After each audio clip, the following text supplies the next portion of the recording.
everybody. It's Allie, and welcome to our Y&R Chat for Sunday, July 19th, 2026. Is Tracy gonna go and try to contact Martin in prison only to find out that Martin isn't there? This is just what I've been waiting for. Woo!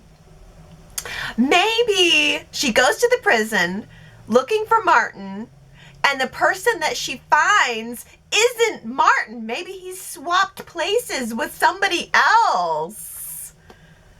Or maybe she'll actually go there and find Martin, and he will tell her that he is a triplet. That actually Larry is the third Laurent stooge. Not Larry, Moe, and Curly. Alan, Martin, and Larry. Oh, there are just so many possibilities for how this could go. Yay! This is the good part. This is the part I've been waiting to get to. I actually can't believe that Patty got caught and thrown in prison, but Lawrence got away. That's ominous. That's looming. Something is going to happen. Wow.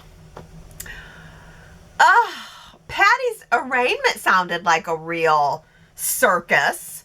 Apparently, she threw a fit and she had to be restrained, and we didn't get to see any of it. Why? Why am I not surprised?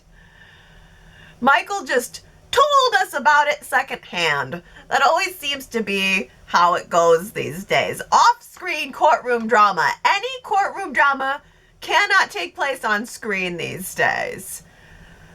I mean, Michael made it sound like the wildest scene. He was so animated.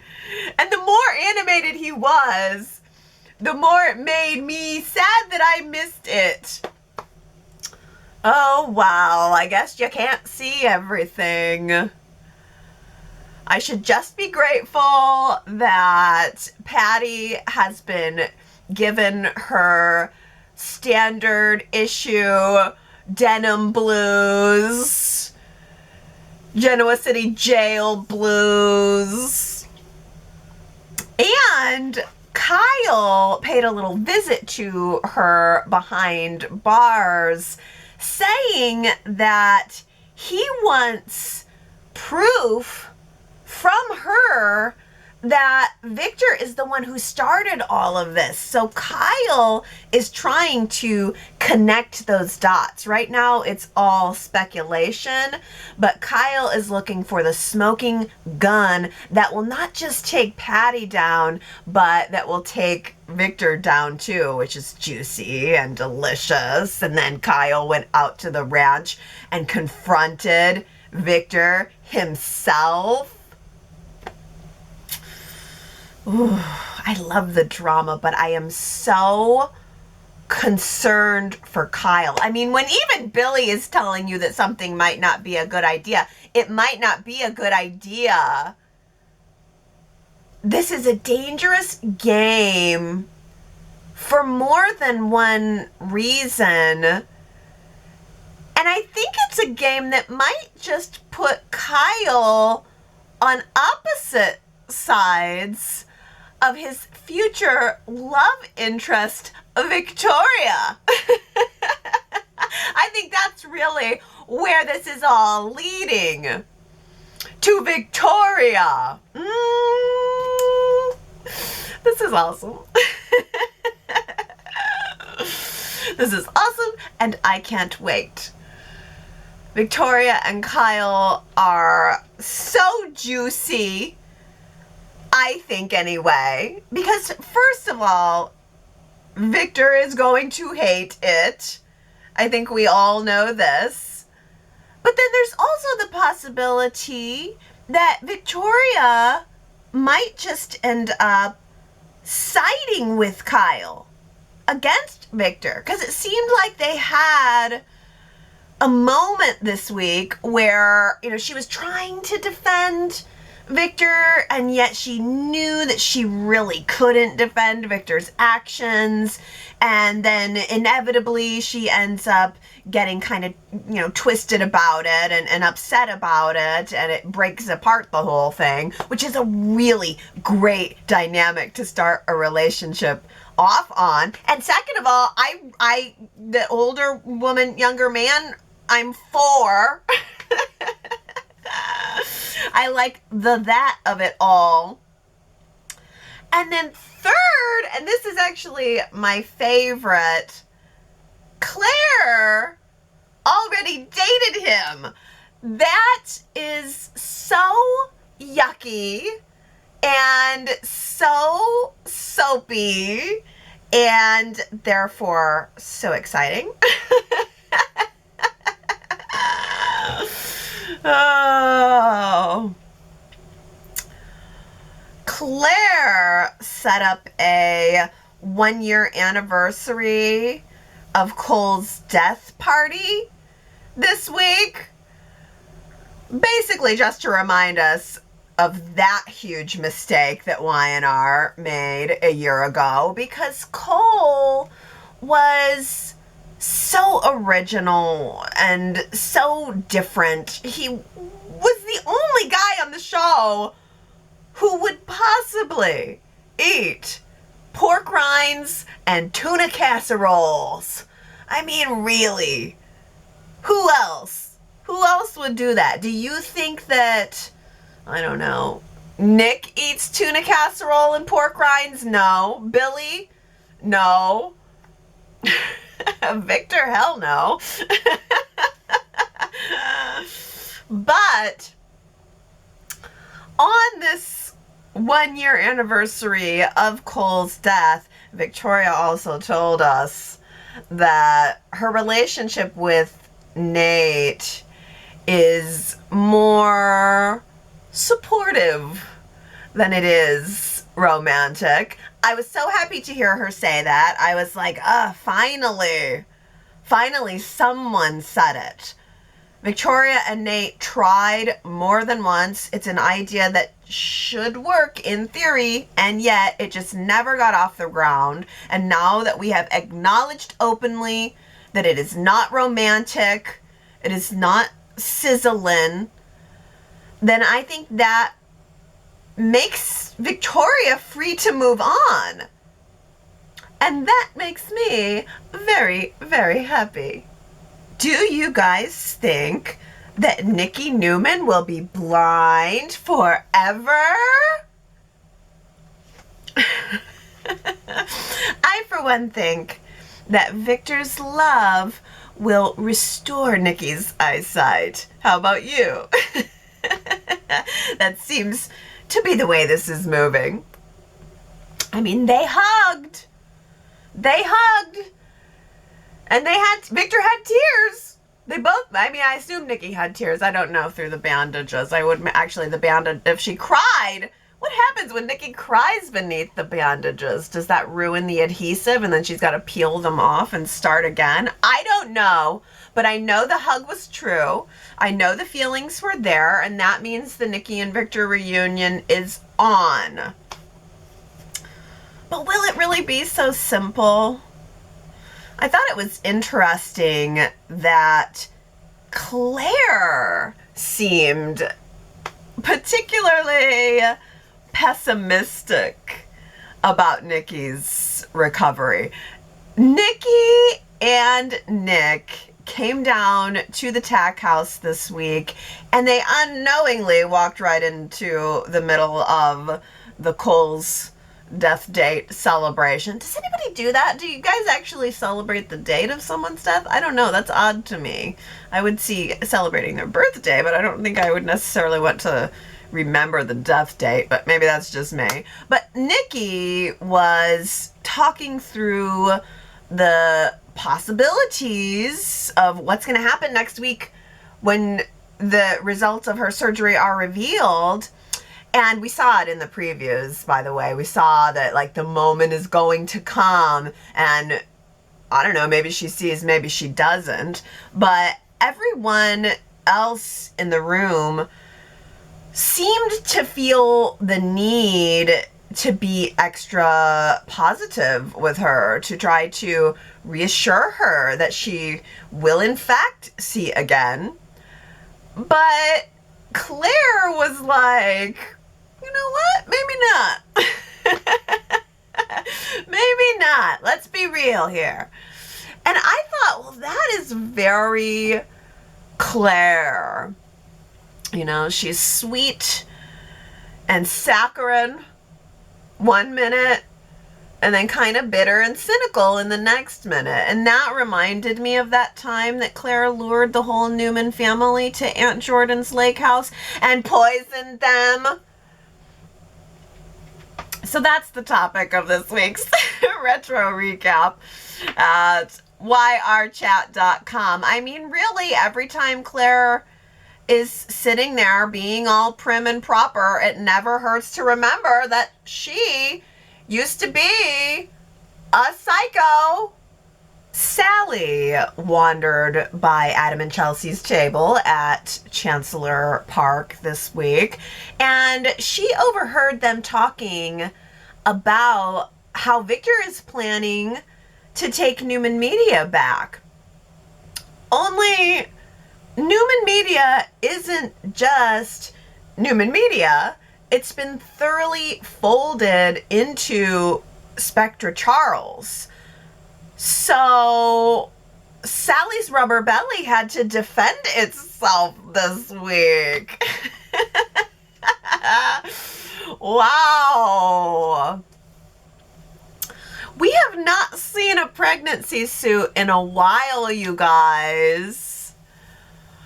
I'm sure there have been incredible advancements in this field of technology, because pregnancy suits definitely used to literally look like pillows just belted around the front of the character. But what Sally had on this week had bounce. It was so flesh-like that she could still pull off a leopard print skin tight dress. That is what I call the future. Science. Oh my goodness. When she sat down on Victor's couch, though, it did seem to creep up a little bit. I don't know if anyone else noticed that, but I appreciated it. I think because I can't let this pregnancy feel too real, or I will have to face it. And I don't feel fully ready to face it, to be honest with you. But Adam and Chelsea tried to convince Victor this week to just let them build him another Newman Media, a bigger and better Newman Media that doesn't have to take anything from anyone. But no, Victor wants that one. He wants the old Newman Media back. He wants the one that was stolen from him. So Sally and Audra realized this and figured they had better try to get ahead of him. So they went out to the ranch and pitched him a deal. We'll just sell you what constitutes Newman Media. We'll just give that part back to you for a price. But of course, Victor was not going to let it be that easy. Because number one, why would he be reasonable when he could be stubborn? I mean, that's the biggest thing right there. Why choose reason when you could choose stubbornness? But number two, why would he pay to get back something that was stolen from him? And I can appreciate that one a lot more, because that is extortion, right? The we have your stolen thing, but you can pay to get it back. I'm pretty sure that's called extortion. In fact, if I didn't believe that Sally and Audra were on the up and up and genuinely just trying to run their company, I would say that's a pretty good power play, but I don't think they meant it that way. And it's tough, because ultimately Victor doesn't need the money. He doesn't. He is all about the principle of it. But the principle of it really, if there's any sort of revenge or something any sort of justice he's wanting to enact, it should be enacted against Billy. Sally and Audra really didn't have much to do with the transfer. Billy just kind of got it and transferred it back, and Sally was like, okay, I guess. So I don't really even know what the solution is going to be, because it doesn't seem to me like Victor wants a solution. It seems to me like Victor wants a fight, and I have to say, I don't want to see Victor picking a fight with two hard-working gals in tight dresses.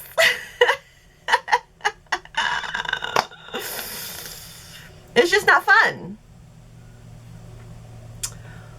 I suspect that the real reason for this story is to create conflict for Billy and Chelsea, and Billy and Sally, and then Adam and Chelsea. Like, maybe there's a plan here to bust up the couples, which I'm kind of for.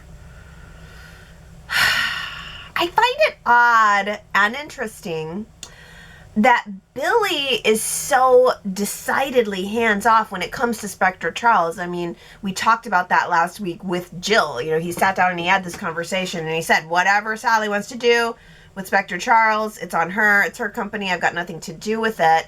And then on the other side, Adam seems absolutely determined to save Sally at any cost, even at the cost of his relationship with his father. So it kind of makes you wonder, Adam, what's motivating that? Do you guys think that Adam is still in love with Sally? I mean, I know that he loves her. They have a history together, but is he still in love with her? I think that's a pretty good poll question for this week. What is your beat on Adam's feelings for Sally? Is he still in love with her? YRChat.com if you would like to cast your vote or weigh in on that one. I think he is still in love with her.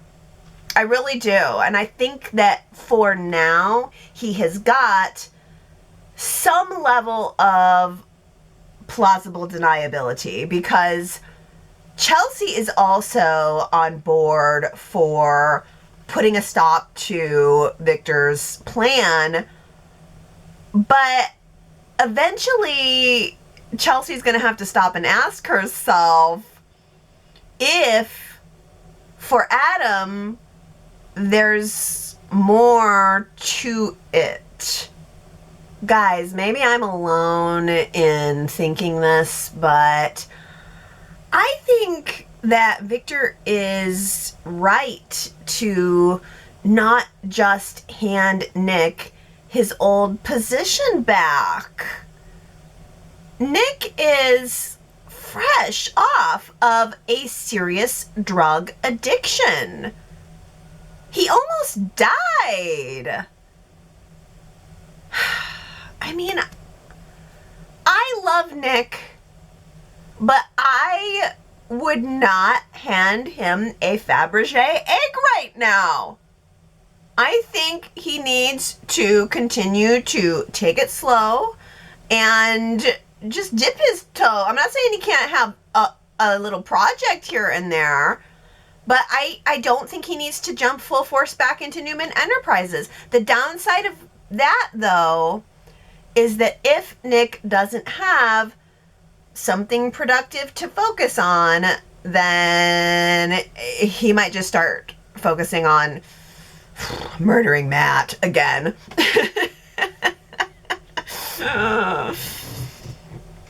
And the truth is, I'm sorry you guys, but I'm kind of tired of focusing on Matt. Like I didn't even realize it until it was happening, but I was kind of enjoying my Matt break. Not that I don't find Matt entertaining, not that I don't think Roger Howarth is amazing, but I feel like it was getting a little bit oversaturated. I mean, last week Phyllis agreed to go out on a date with Matt, and I couldn't even bring myself to talk about it, and nobody else mentioned it either. But, you know, I kind of also feel like it was much ado about nothing, and then sure enough, this week, no follow-up. I'm not sure if there's going to be follow-up next week or what, but Y&R is going to have some work to do if they want to sell me on Phyllis and Matt. I thought I was okay with it. I really did, but now I am starting to have mixed feelings because Phyllis is my girl, and I want the very best for her, and I'm just not sure that's Matt. There, I said it. Sorry. The one thing that I am definitely sure of, though, I know this for sure, I either need Matt to stop going to the shadow room when he knows he is going to encounter resistance there, or I need the Newmans to just drop it. I mean, Matt is already living on the ranch, apparently, or so I am told. I haven't seen the guest cottage house that he's staying in, nor have I seen him strolling the ranch grounds, but everyone says he's the new neighbor. But if he is really living on the Newman property, does he need to be hanging out at the Newman nightclub too? I'm just saying. He goes to the shadow room and everyone jumps on him predictably, and suddenly he's surprised that he's the victim. Well, why did you go there in the first place? Why? If truly you want a fresh start, go somewhere else. I also think that Noah is right to want him out of there for multiple reasons, but I'm also tired of the same old conflict. I do wonder if Matt is going to become a conflict for Noah and Sienna, because Noah did walk in on a hardcore handhold and sesh between Matt and Sienna, and they were kind of rebonding. Sienna was married to him. She seems to see something in him, probably always has, and probably always will be defending him. Every time this topic comes up, Sienna's going to be the one defending him. And that is just the kind of compassion that could send Noah right into Audra's arms. Just one final note to say, I really did enjoy the Abbott family bonding this week. I know we talked a little bit about it last week, but seeing Ashley, Tracy, Lauren, and then Diane, and then separately seeing Jack and Diane in the hospital bed together, and then even seeing Abby and Jack, that was amazing. And just side note, it kind of seems like we are being foreshadowed a dark Devon. In more than one place, it feels like everyone is warning about Devon. Devon is still bitter about what happened with Dom, the kidnapping. We haven't seen Mariah in several weeks. I thought she was like having a meeting with her lawyers about getting released, and now we haven't seen her at all.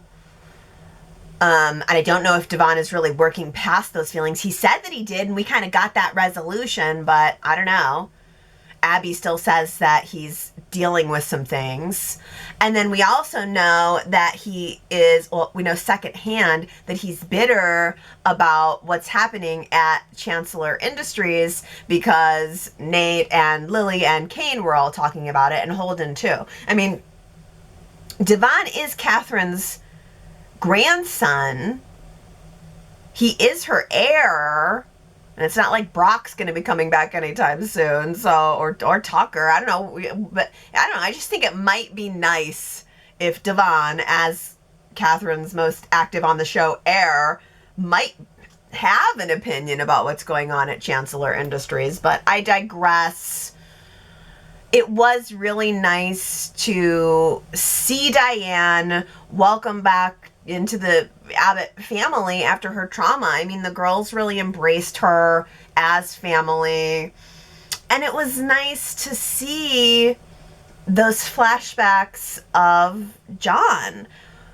One of the things that I always appreciate about Y&R is how respectful they are of the past. I mean, not every show has a 50-year history with characters who you literally have spent your life with. And it was just nice to see him. I mean, I love that sense of family. I love that sense of history. I love that sense of community around it. So I appreciated that. John was very much the anchor of the Abbott family, and it tells me that he did his job, that even when the anchor was removed, the family still held together. A lot of families fall apart once the patriarch is gone, and that's not what happened to the Abbotts. I also wanted to say, I thought there would be more Ashley.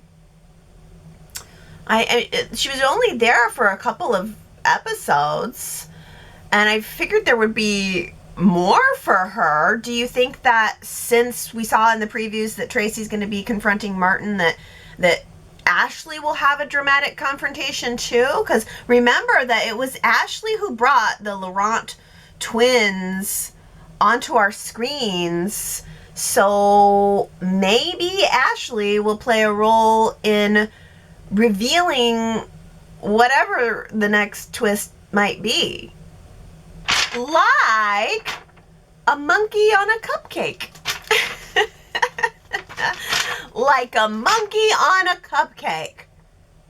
Who said it? I'm not making this up. It actually was said on the show this week. Like a monkey on a cupcake. If you know or you want to know, go to yrchat.com. And while you're there, say happy birthday to Victoria. Oh, Victoria, your birthday is the 21st, so that's coming up this week. Would you like a monkey on a cupcake? Perhaps a single cupcake with a monkey face on it and a candle in it. That's your birthday cake. Oh, Victoria, I love you. And I hope that you have an awesome birthday. Oh. Well, let's read some comments. Naomi says, Lauren was talking about Ashley and Tracy being close sisters, and that made me wonder why Jill didn't bother seeing Lauren during her visit. Naomi, I mean, there were so many missed opportunities for Jill's visit. And again, it just brings me back to why. Why? Jill's entire visit was contained to her relationship with Billy, and it just didn't provide anything new. If there was some sort of new forward momentum, I would have accepted that and been like, oh, wow, okay, that makes sense. But I'm just not understanding why we brought Jill back to hang out with Billy for 5 episodes instead of like having her connect with Lauren or, I mean, any other number of stories. She could have visited Jack in the hospital. It just wasn't there. She learned that Jack was in the hospital and she was like, oh no. That's it. Well, Connie says, what a great day in Genoa City. My teacher self loves themes, and an Abbott theme that has present day elements with such well-planned flashbacks was a welcome treat. John Abbott was before my time. He was a ghost when I arrived, and I hit a flashback grand slam win today with the 3 eldest having such caring memories of a devoted father. We got 2 uncles checking in with their niece and nephew, and the women keeping the home fires burning by embracing Diane and Lauren as family of choice. Family themes that are relatable to us all are the real life closure moments after a family crisis when you gather to regroup, count your blessings, and make a plan forward. Today felt authentic, refreshing, and uplifting, but color me confused why Jill wasn't included and why they didn't film any family scenes with the guest actress. Or will we get to see her again? I don't know. Tune in tomorrow with fingers crossed is my only option. Yeah. Again, everybody's wondering, okay, well, Jill was here. Why wasn't she here?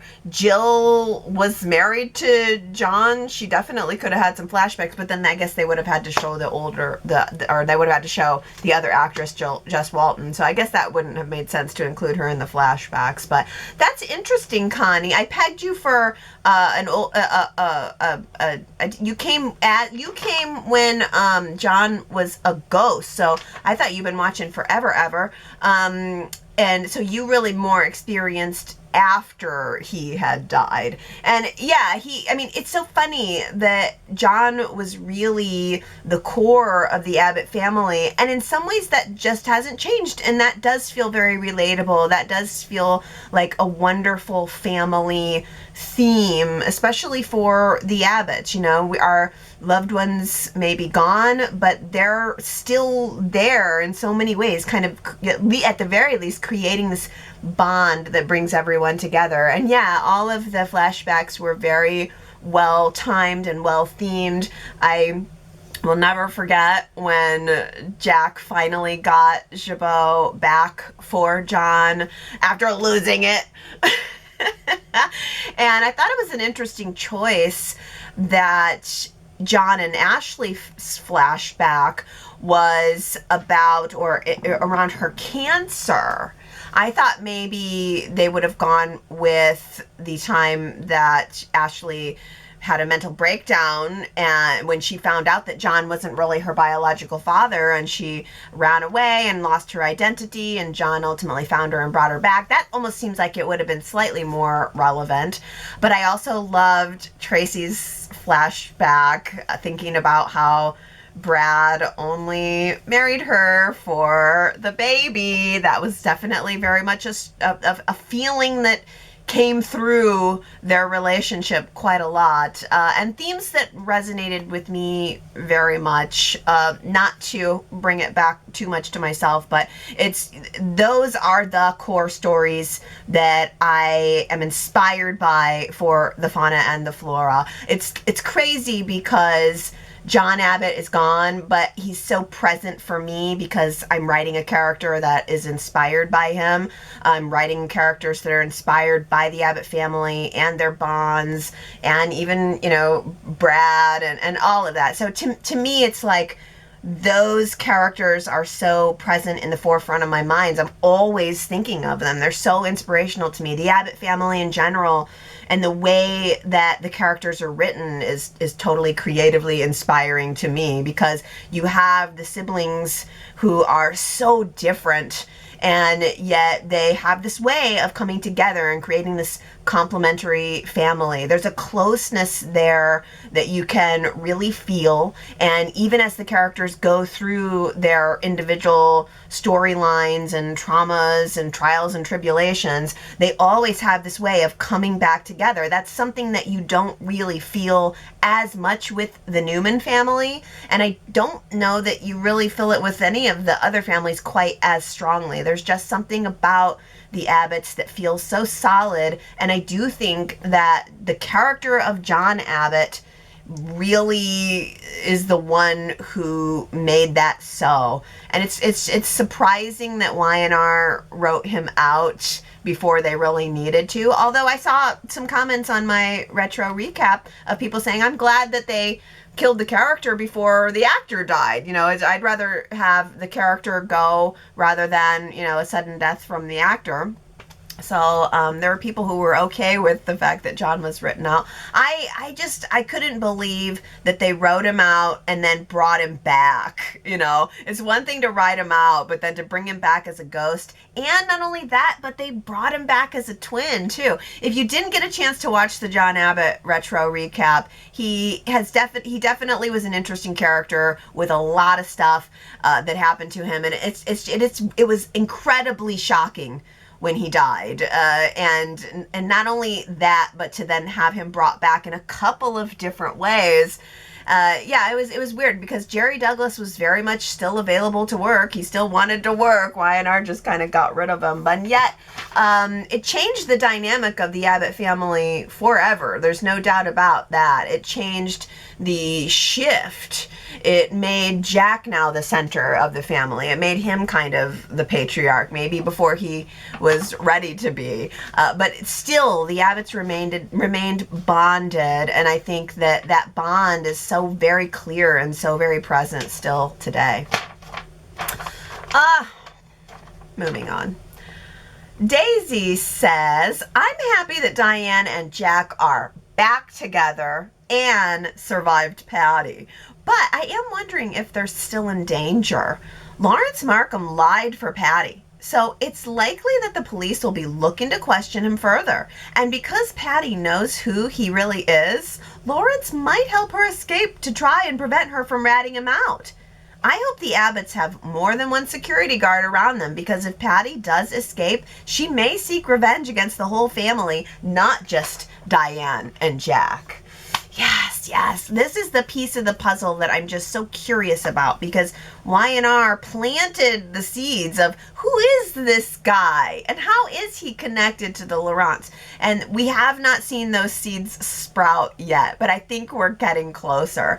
I think you're right that he could be more dangerous than even just contained to Jack and Diane. I mean, who knows who he would go after. But I will say, I feel for Diane, because her captor is still on the loose. I mean, Patty has been captured. She is contained. And yet Diane's captor is still, you know, he's still out there. He could be lurking outside of the dining room window for all we know. She has every right to be scared.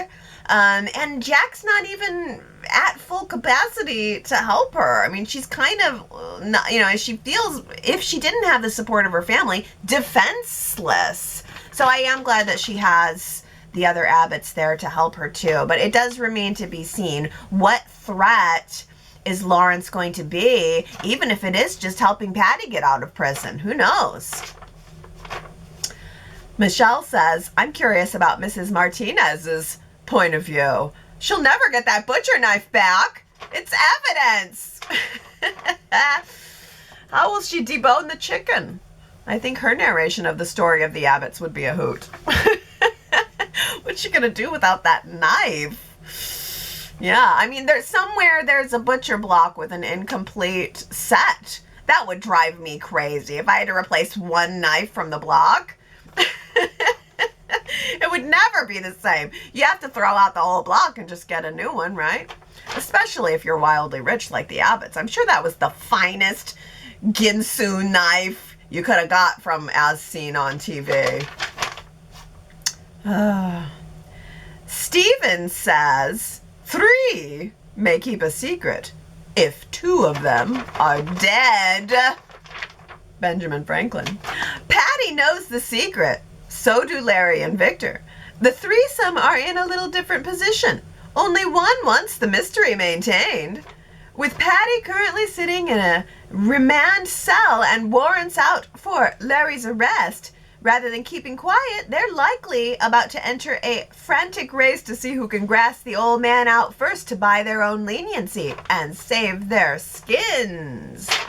Yeah, it's a rush for information at this point. It's a rush to see who can keep the secret, who doesn't want the secret to come out. I think it's going to be really interesting. And Russell says, get him, Kyle. He might be poking the bear, though.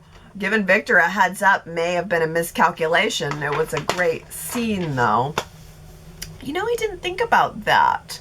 Kyle did kind of give Victor a heads up by going out there. Was that a mistake? I mean, it's a good question.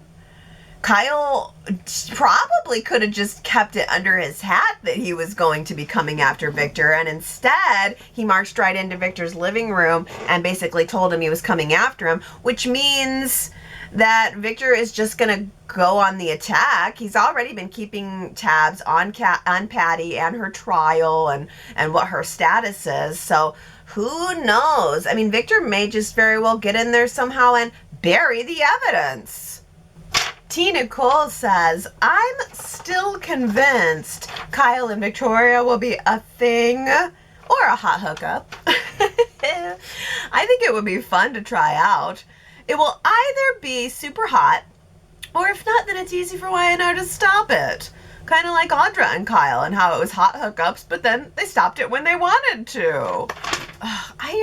I love this. I still miss some of the yucky, sticky, icky old stories of, you know, the 80s and 90s where it's like, OMG, mother sleeps with daughter's boyfriend. Like, the more scandalous, the better. I can't help myself. I actually love the idea of Victoria sleeping with Claire's ex-boyfriend. That's so exciting to me. I mean, and then on top of it, I feel like Victoria and Kyle could have chemistry, but they also have the opposing family sides. That's a very interesting story dynamic to me, where it's like the two family. I love the Romeo and Juliet, where the two families don't get along, and then the two star-crossed lovers, you know, hook up anyway. So I'm looking forward to it in every way. We did a poll about it a couple of months ago, and I don't think the Y&R chatters were for it, but maybe now that it's becoming more obvious, maybe we'll get some supporters for it. Connie says, Cole is probably the only human being to ever pick tuna casserole as a favorite meal. Certainly the only one to serve it with a side of onion-dipped pork rinds and pigs in a blanket. Ew! It's so Cole. I mean, he was intentionally written to be different, to be down-homey, ranchy, you know, like man's cowboy romance novel. And they just got rid of him, and it was so unnecessary. Ugh. I mean, the fact that he picked tuna casserole is endearing to me about him. The fact that he also, and then he liked to read, you know, he was nuanced. Cole was nuanced, and they canned him like a can of tuna. I hate it. I really hate it. I'm not over it. Russell says Cole died on July 3rd, 2025, according to Google, so it doesn't really seem like a year. Yeah, it's interesting. But we know something got messed up with the schedule. So maybe this originally was taking place exactly 1 year after his death. So they're acknowledging that, but Damien and Chance also died 1 year ago. I mean, it was all happened in quick succession. Damien Chance and whoever the other weird assistant was died in France. It was a year ago that we were in France. Time flies, you guys. And only Cole got the remembrance. Chance just gets, definitely, that whole thing just got shifted aside. Steven says, chatters might remember my 2026 prediction. Cole didn't succumb to what seemed like a manageable condition. He was murdered. Audra needs to show some real investigative reporting expertise and drop the expose. And that may be the key to saving Spectra Charles' empire. Oh, that would be so interesting if it turned out that Cole was murdered. I wish it would turn out that Cole was still alive. I'll just keep holding out that hope. Gary says, I find it incredible that on the anniversary of Cole's death, Victoria is talking about how boring Cole's book is. Allie, as an author, you would be sensitive to this. Has Cole really been gone a full year? Where does the time go? I think she said Cole's favorite book was, his favorite book, not the book he wrote. His favorite book was long and boring. That's another thing. I loved that Cole was an author. We also got a little taste of Tracy being an author this week too. Nina was an author too, by the way. Like it must have been a big thing to be an author. And at least we still got 2 out of 3. That ain't bad. But Tracy said this week, she came up with this like whole scenario and then said, oh, well, you know, dark academia fiction is very big right now. That was adorable. Add it to the list of reasons I love Tracy. Dark academia fiction. I don't exactly know what that means, to be honest with you. Reading these days is so niche. I saw somebody on social media tagged the Fauna and the Flora as, what was it? Grandma core. Grandma core. So like, I think the core gets put onto things that you like dragon core, fairy core, cottage core. Like it basically means a fandom, I think, or a theme. And apparently the Fauna and the Flora is grandma core. Grandma theme.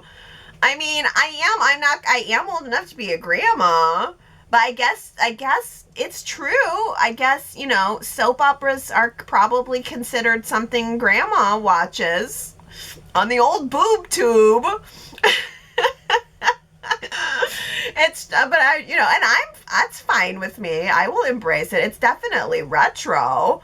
I mean, even from the cover, you can see that it's retro. I guess I just think like, I don't think of it as being grandma. I mean, the soaps do try to be pretty current. I mean, it's not like everybody on the show is I mean, I don't know. I guess maybe it's just more that it's something grandmas like during the day, maybe watching their soaps or whatever. But I think Y&R and soaps in general have a younger audience too. Look at me, I'm getting defensive over it. It's fine. No, it's fine. I'll take it. Grandma core. That's what it is. If you like grandma core, you'll love soaps. You'll love a soap in a book. Oh, T. Nicole says, I wish Sharon had more of a story. She's just kind of there.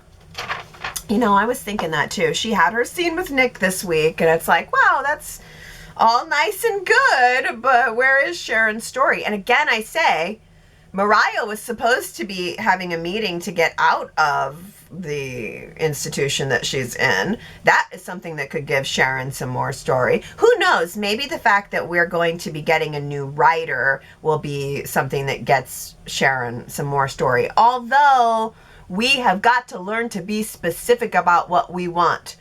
We want Sharon to have a story, but we do not want to have her kidnapped again. Can we just make that clear? Because Sharon went from like to consecutive getting kidnapped stories. She got kidnapped by Cameron, then she got kidnapped by Martin Laurent, and then her daughter kidnapped somebody. So we just need to tear Sharon away from the kidnapping, from Kidnap Core. No more kidnapping core for Sharon.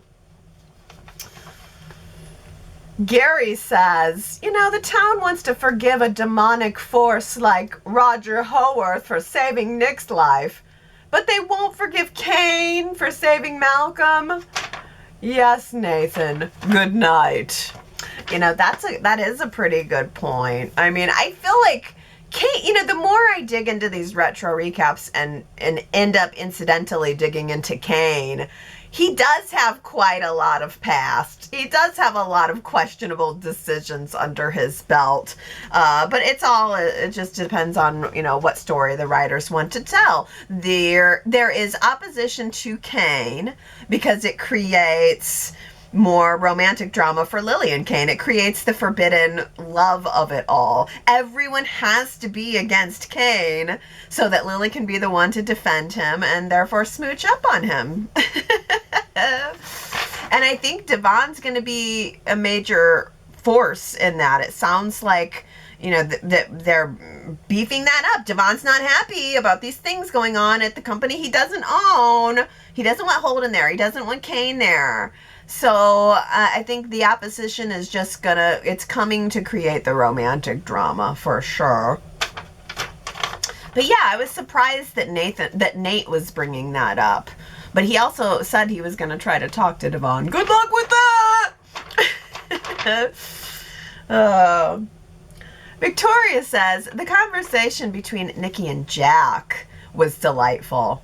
Only two close friends with a long history can poke at each other with such cute banter. Each gave as good as they got, including Victoria, in their teasing was the icing on the cake. Once the teasing came to its natural conclusion, the true conversation began. With gentle prodding, Jack asked Nikki to open up and let him in as only a dear friend can.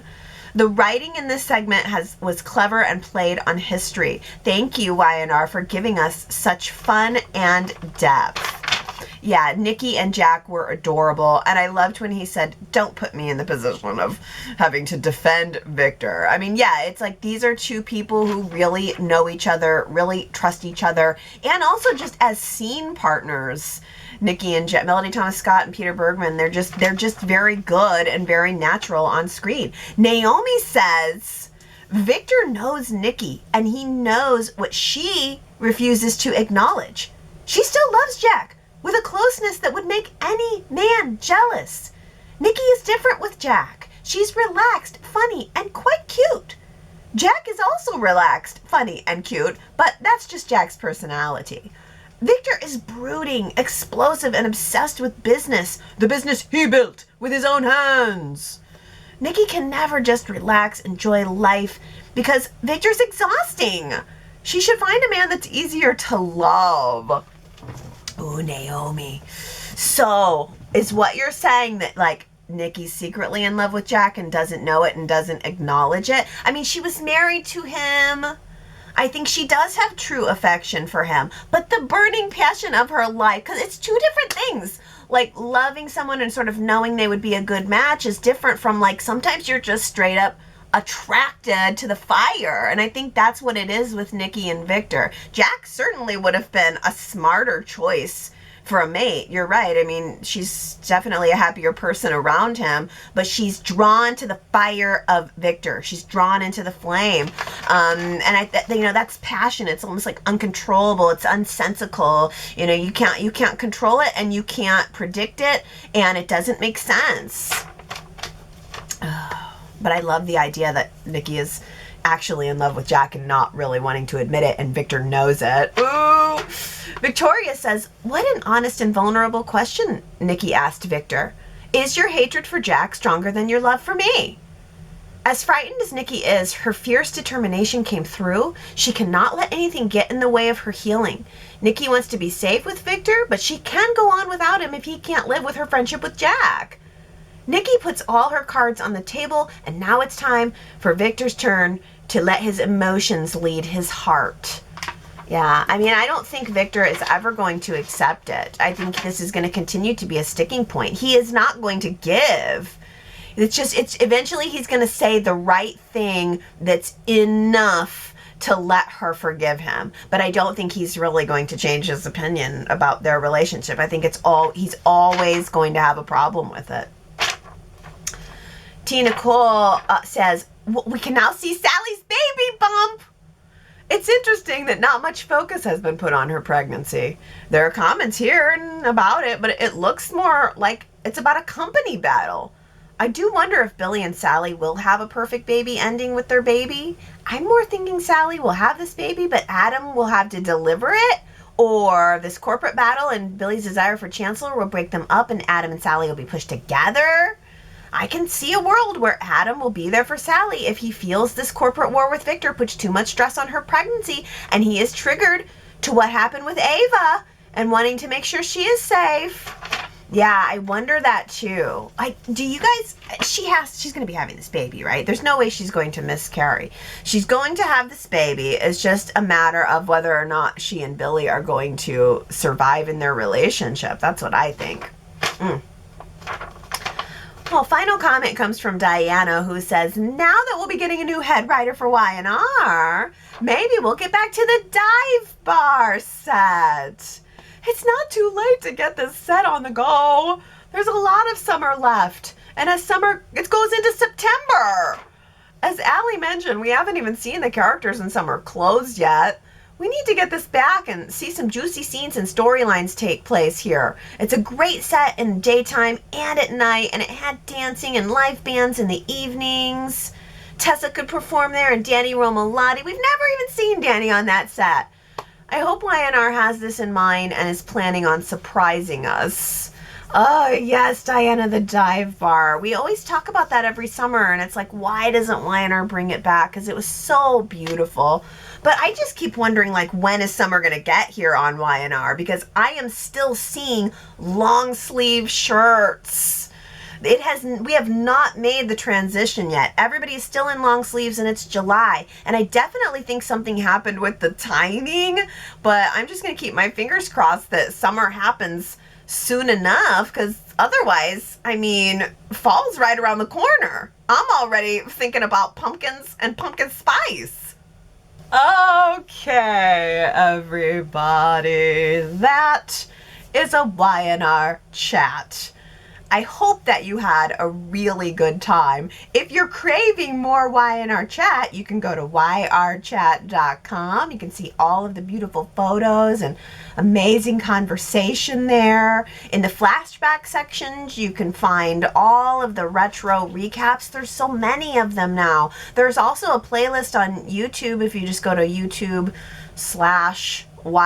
Chat. There's a playlist of them all there. I released 2 last week, John Abbott and Ashley Abbott's breakdowns.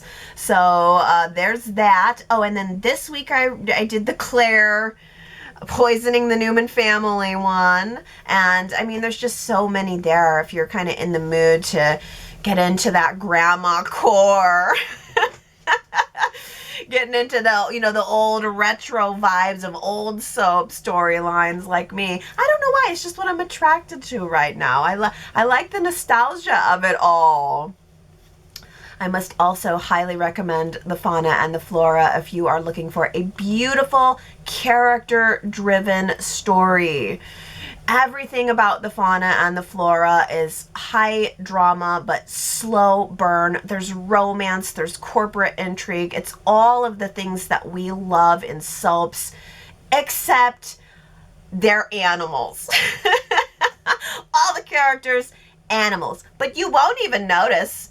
You'll be surprised. You'll be transported to a fantasy forest, and you'll get into these characters and not even like realize and remember that, oh yeah, they got fur and feathers. But on the plus side, they also have claws. Restlessforest.com is where you can learn more about the novel. And if you want to subscribe to my Restless Forest Books YouTube channel, I am going to have an announcement about book 2 coming out really, really soon. So that is on YouTube. My username is Restless Forest Books, and I'll be posting a book 2 update. I know that you guys are looking forward to that, and so am I. It is done. It is done, and I am going to talk a little bit about where I am in the process for releasing and when you can maybe expect to get it and all that good stuff. If you haven't read the book yet, you got to read it before book 2 comes out, or you're going to be behind. You do not want to be behind. Okay, everybody, that is the chat for the week.